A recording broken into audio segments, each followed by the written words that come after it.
Hey, my friends, and hope your day is going well today. Um, this is Tim, your good friend and Bible teacher. Just enjoying another beautiful May day here, and it's a holiday here in Hungary. Another one, which I find interesting. Actually, yesterday was Pentecost, and that's a national holiday in Hungary. And the day after Pentecost is also another national holiday. So, cause for celebration today.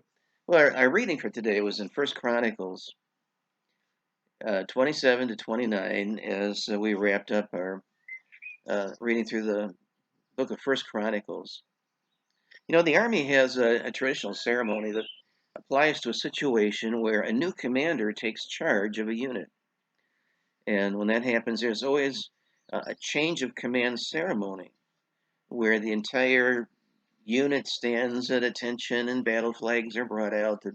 But the outgoing commander relinquishes command, and the new commander accepts command. It makes it clear to everybody there who's in charge. There's also a sense of continuity and of agreement with what's taking place. I think that's kind of like what the situation is in 1 Chronicles 28, where we see David assembling the leaders of his people before him. It's interesting in our text here, chapter 28, that um, after the princes and the captains and the stewards and the king's sons and the officers and all the mighty men are assembled, it says David stood on his feet. And you wonder, is there any other way to stand up? But I think the implication here is that at this point in his life, David was elderly and physically infirm to the extent that maybe it required an unusual amount of effort for him to stand up before this group as he was doing.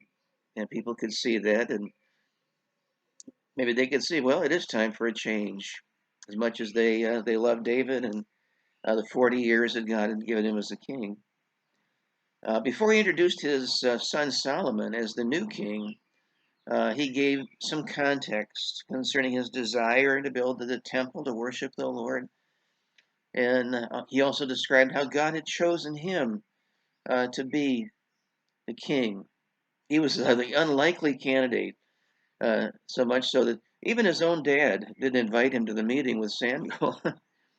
But God clearly chose David to be the next king. Um, I know there are some Christians who struggle with the idea of election, and I understand why.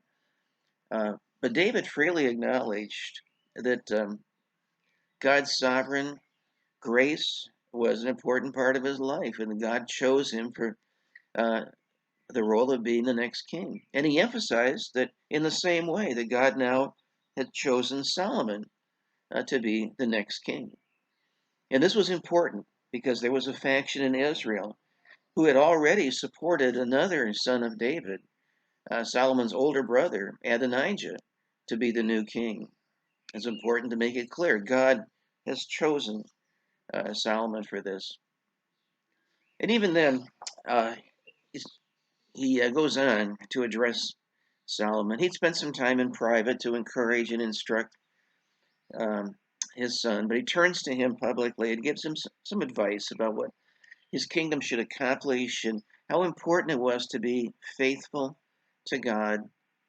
And you notice in verse 20, he tells Solomon, Solomon, be strong. I think he knew that this new temple was going to require a strong hand. And there would be those who would long for the old days with the simplicity of the tent that was used for worship. Uh, people are going to be offended because someone else was chosen to weave a tapestry or finish the cabinets or pave the walkways. That always happens. Probably every day there'd be another good reason to quit. But Solomon needed to be strong to complete this project. Well, all of us face times of transition in life, don't we? We need to make a move or accept a new job or marry a spouse or welcome a new child into the family. I think we can learn something from this transition that we see in the nation of Israel. And my suggestion is just like David pointed out to the people, be sure that this new path of life is led by God. When I married Kathy, I had a good friend of mine who told me what I was doing would scare him to death.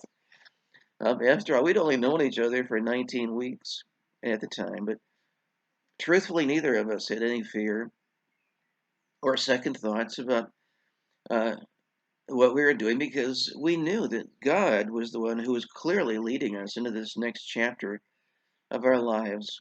I can't tell you how important that is. And if you're facing one of those times of transition, if you would honestly have to say you don't know for sure if God is truly leading you into this, maybe it's time to table the idea for a little while until you have that clear assurance. It makes all the difference when you know God's in control of this. Well, give that some thought, my friends. Our scripture reading for tomorrow's 2 Chronicles. We'll begin in a whole new book, chapters 1, 2, and 3. And so be reading those. And I'll look forward to having a little time together with you tomorrow as well. See you soon, folks.